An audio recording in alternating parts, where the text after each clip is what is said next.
प्यारे विद्यार्थियों, नमस्कार।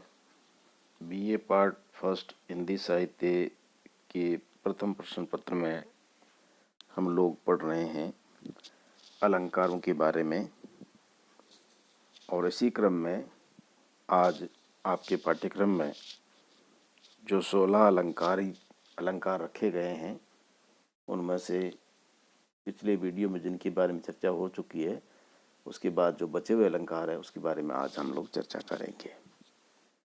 तो आइए चलिए शुरू करते हैं। आज हम पहला अलंकार पढ़ेंगे, संदेह। संदेह कहाँ होता है? जब सादृश्य के कारण एक वस्तु में अनेक अन्य वस्तु के होने की संभावना दिखाई पड़े और निश्चय न हो पाए, तब संदेह अलंकार माना जाता है। अर्थात दो वस्तुओं में समानता के कारण देखने वाला ये तय नहीं कर पाए कि ये वस्तुतः है क्या। जैसे एक उदाहरण लेते हैं, हरि मुख यह आली, किंदो केंदो उयो मयंक। हे सखी, ये हरि का मुख है या चंद्रमा उगा है। इस उदाहरण में हरि के मुंह को देखकर सखी को निश्चय नहीं हो पाता है कि ये हरि का मुख है या चंद्रमा है।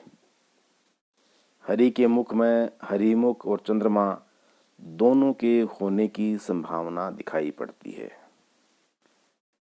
संदेह अलंकार को पहचानने का सीधा सा तरीका ये है कि कविता की जिन पंक्तियों में की, किंधो या अथवा आदि वाचक शब्द प्रयोग में लिए जाते हैं, और इसी से इस अलंकार की पहचान सरल हो जाती है। यानी कविता में जहाँ कहीं पर भी इन शब्दों का प्रयोग हुआ हो, वहाँ संदेह अलंकार होता है। ये शब्द कौन से हैं? की, किंधो या अथवा।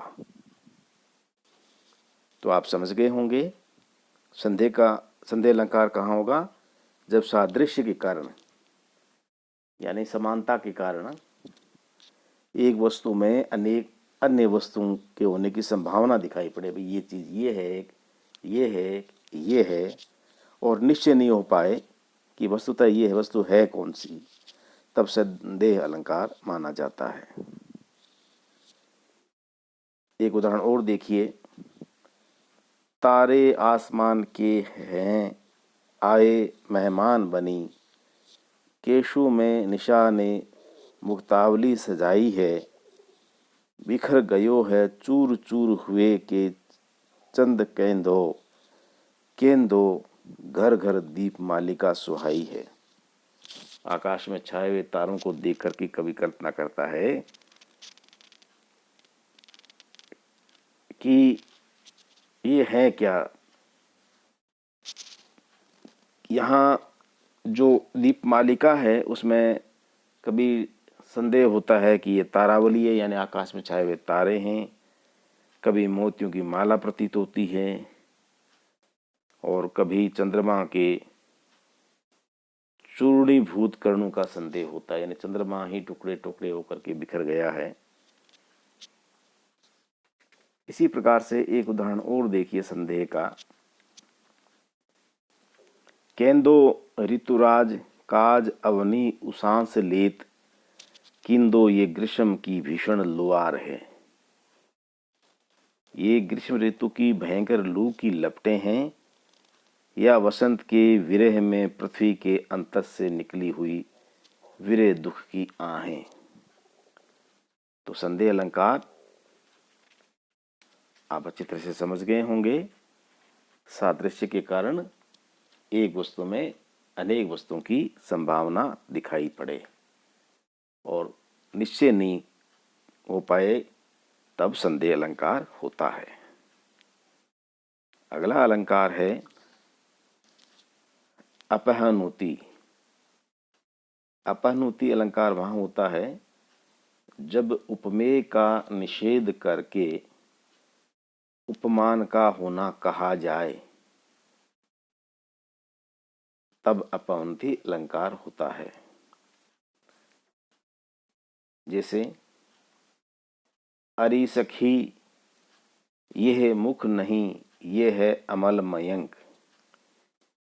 अरि सखी ये मुख नहीं, यानी उपमेय का निषेध कर दिया, यानी प्रस्तुत का निषेध करके अप्रस्तुत का होना कहा जाए, वहां अपनोति होता है। इस उदाहरण में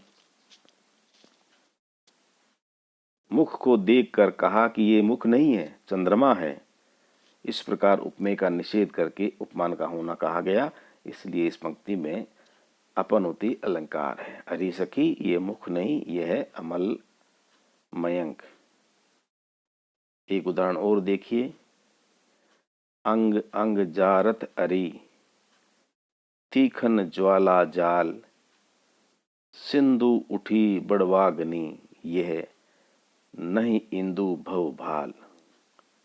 चंद्रमा को देखकर कवि कल्पना करता है कि ये चंद्रमा नहीं, बड़वाग्नि है।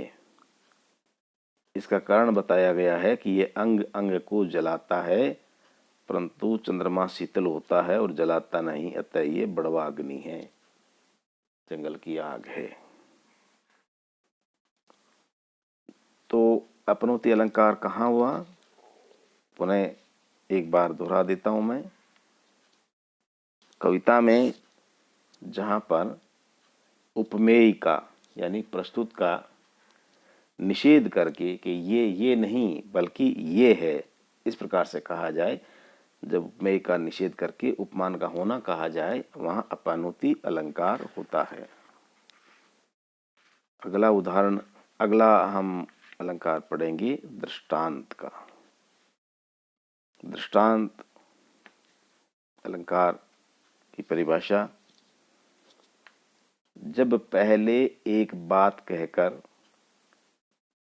फिर उससे मिलती जुलती दूसरी बात पहली बात के उदाहरण के रूप में कही जाए, इस प्रकार जब दो वाक्यों में बिंब प्रतिबिंब भाव हो, तब दृष्टांत अलंकार होता है। दृष्टांत में दो वाक्य होते हैं, एक उपमेय वाक्य होता है और दूसरा उपमान वाक्य, पर दोनों में बिंब प्रतिबिंब भाव होता है, अर्थात दोनों का धर्म एक नहीं होता, पर एक जैसा अर्थात मिलता जुलता होता है। पहले एक बात कही जाएगी, फिर उसे मिलती जुलती दूसरी बात कही जाएगी। देखिए उदाहरण, शिव औरंग ही जीत सके और न राजा राव, हती मथ पर सिंह बिनु आनन घाले घाव। यहां पहले एक बात कही गई कि शिवाजी ही औरंगजेब को जीत सकते हैं, अन्य राव राजा नहीं। शिव औरंग ही जीत सके और न राजा राव, ये पहली बात कही गई। फिर इसके उदाहरण के रूप में दूसरी बात कही है, हाथी मथ पर सिंह बिनु आनन घाले घाव। दूसरी बात क्या कही, उदाहरण क्या दिया है कि हाथी के माथे पर सिंह ही घाव कर सकता है, दूसरा कोई घाव नहीं कर सकता। शिव औरंगी जीत सके और न राजा राव, हाथी मथ पर सिंह बिनु आनन घाले घाव। मतलब ये हुआ कि जब पहले एक बात कहकर फिर उससे मिलती जुलती दूसरी बात पहली बात के उदाहरण के रूप में कही जाए, और जब दो वाक्यों में बिंब प्रतिबिंब का भाव हो, वहां दृष्टांत अलंकार होता है। और दोनों वाक्यों में पहला वाक्य उपमान वाक्य होगा, उपमेय वाक्य होगा, और दूसरा उपमान वाक्य होगा। एक उदाहरण और देखिए, जपत एक हरिनाम के पातक कोटि बिलाही, लघु चिनगारी एक ते घास ढेर जर जाई। यहाँ पहले एक बात कही है कि हरि का नाम जपने से करोड़ों पाप नष्ट हो जाते हैं। फिर उदाहरण के रूप में दूसरी पंक्ति कही है, लघु चिनगारी एक ते, जिस प्रकार एक छोटी चिनगारी से घास का ढेर जल जाता है। अगला अलंकार है अर्थांतर न्यास। जब कोई सामान्य बात कहकर उसके समर्थन में दूसरी विशेष बात कही जाए, या जब कोई विशेष बात कहकर उसके समर्थन में दूसरी सामान्य बात कही जाए, जब सामान्य अर्थ का समर्थन विशेष अर्थ से या विशेष अर्थ का समर्थन सामान्य अर्थ से किया जाए, अर्थात जब दो वाक्यों में समर्थी समर्थक भाव हो, तब अर्थांतर न्यास होता है। दृष्टांत में आपने ये देखा कि पहले एक बात कहकर के उसे मिलती जुलती दूसरी बात कही गई दूसरे वाक्य में, और दोनों में बिंब प्रतिबिंब का भाव हुआ। लेकिन अर्थांतर न्यास में क्या होता है कि पहले एक सामान्य बात कही गई और उसके समर्थन में एक विशेष बात कही जाए, या पहले एक विशेष बात कही जाए और उसके समर्थन में एक सामान्य बात कही जाए, यानी दोनों वाक्यों में समर्थी समर्थक भाव हो, वहां अर्थांतर न्यास होता है। जैसे पहला सामान्य का विशेष से समर्थन, यानी पहले एक सामान्य बात कही जाए और फिर उसके समर्थन में विशेष बात कही जाए। उदाहरण देखिए, जाही मिले सुख होत हैं, ती बिछुरे दुख होई, सूर उदय फूले कमल ता बिनु सकचे सोई। पहले एक सामान्य बात कही है कि जिस व्यक्ति के मिलने से सुख होता है उसके बिछुड़ने से दुख होता है, एक सामान्य बात है। इसका एक विशेष बात से, उदाहरण से इसको स्पष्ट करने की, समर्थन करने की कोशिश किए। वो ये है कि कमल और सूर्य की विशेष बात कहकर सामान्य कथन का समर्थन किया है कि जिस प्रकार सूर्य के आने से कमल को सुख होता है, पर उसके बिछुड़ जाने से कमल संकुचित हो जाता है। जाहि मिले सुख होते ती बिछुड़े दुख हो, यानी जिसके मिलने से सुख होता है उसके बिछुड़ जाने से दुख होता है। ठीक उसी प्रकार जैसे सूर्य उदय फूले कमल, सूर्य के उदित होते ही कमल खिल जाता है, अता बिनो सकचे सोय, सूर्य के अस्त होते ही कमल भी मुरझा जाता है। अगला उदाहरण देखते हैं, विशेष का सामान्य से समर्थन, यानी पहले विशेष बात कही जाए और उसका समर्थन सामान्य बात से किया जाए। दियो अभय अमरन, कियो हर हाला हल पान, पर उपकारन हित सहें कष्ट कहा न महान। यहाँ इन पंक्तियों में पहले भगवान शंकर से संबंधित विशेष बात कही है कि भगवान शंकर ने समुद्र मंथन से निकले हुए विष का पान कर लिया और देवताओं को अभयदान दिया, यानी खुद निष्कष्ट भोगा और दूसरों का उपकार किया। फिर इस विशेष बात का सामान्य से समर्थन किया है, पर उपकारन हित सहें कष्ट कहा न महान। फिर इस बात का समर्थन एक सामान्य बात कहकर किया कि महापुरुष परोपकार के लिए कौन कष्ट नहीं सहते, यानी महापुरुष होगा ही वह जो दूसरों के उपकार के लिए कष्ट सहन करता है। तो जहाँ सामान्य का विशेष से और विशेष का सामान्य बात से समर्थन किया जाए, वहाँ अलंकार होता है अर्थांतर न्यास। अगला अलंकार है अतिशयोक्ति अलंकार। अतिशयोक्ति यानी जहाँ किसी वस्तु या बात का वर्णन इतना बढ़ा चढ़ा कर किया जाए कि लोक सीमा का उल्लंघन सा प्रतीत हो, वहाँ अतिशयोक्ति अलंकार होता है। अतिशयोक्ति शब्द ही अतिशय और उक्ति से बना है, जिसका अर्थ होता है उक्ति को बढ़ा चढ़ा करके प्रस्तुत करना, यानी जहाँ किसी बात को बहुत अधिक बढ़ा चढ़ा कर कहा जाए, वहाँ अतिशयोक्ति अलंकार होता है। इसका उदाहरण देखिए, चलो धनुष से वाण साथ ही शत्रु सेने के प्राण चले।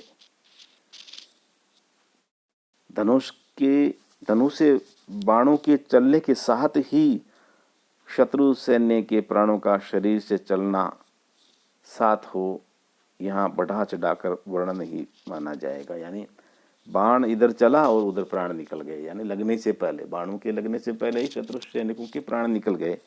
ये अतिशयोक्ति अलंकार है। यानी किसी बात को बहुत अधिक बढ़ा चढ़ाकर कहा जाए। एक उदाहरण और देखिए, पंखुरी लगे गुलाब की परिये गात खरोट। यहाँ पंखुरी और गात में खरोंच लिखने का संबंध न होने पर भी गुलाब की पंखुरी से खरोंच नहीं लगती है, सबको पता है। लेकिन यहाँ ये कहा है इस पंक्ति में कि पंखुरी यानी गुलाब की पंखुड़ी से भी गाल पे खरोंच आ गई, ये संबंध बताया है। इसलिए यहाँ पर अतिशयोक्ति अलंकार है। इसके 7 भेद होते हैं, हम लोग इनके प्रत्येक भेद की चर्चा नहीं करेंगे। केवल इतना समझने के लिए काफ़ी है कि जहाँ पर किसी बात को या किसी वस्तु का वर्णन बहुत अधिक बढ़ा चढ़ाकर किया जाए, वहाँ अतिशयोक्ति होती है। यानी अतिशय प्लस उक्ति, अतिशयोक्ति। इसके बाद अगला अलंकार है जो आपके कोर्स का आखिरी अलंकार है, स्वभावोक्ति। जब किसी वस्तु के स्वभाव का यथातथ्य पूर्ण वर्णन किया जाए, यथातथ्य पूर्ण यानी जैसा हो ठीक वैसा ही, बिना कुछ बढ़ाए, सर्वदा स्वाभाविक, यानी जो वस्तु जैसी है उसका वैसा ही वर्णन कर दिया जाए, वहाँ स्वभावोक्ति वर्णन होता है। किसी प्रकार से कोई जोड़े घटाए बिना यानी बढ़ाए बिना, जैसा है वैसा वैसा वर्णन। एक उदाहरण देखिए इसका, भोजन करत चपल चित इत उत अवसर पाई, भाज चले किलकात मुख दधि ओदन लपटाई।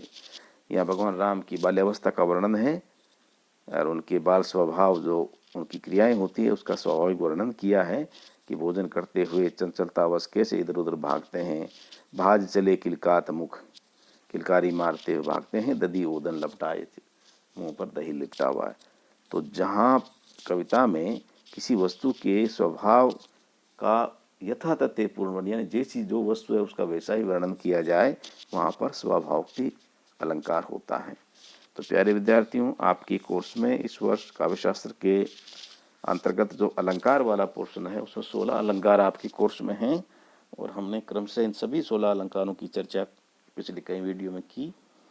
इसी के साथ आपका काव्यशास्त्र वाला पोर्शन समाप्त हो जाता है और कल से हम अगले वीडियो में आपकी जो पाठ्य पुस्तक है उसमें जिन कवियों की रचनाएं इस वर्ष रखी है अध्ययन हेतु, उनकी चर्चा करेंगे। तो कल फिर मिलते हैं एक नए वीडियो के साथ, तब तक नमस्कार।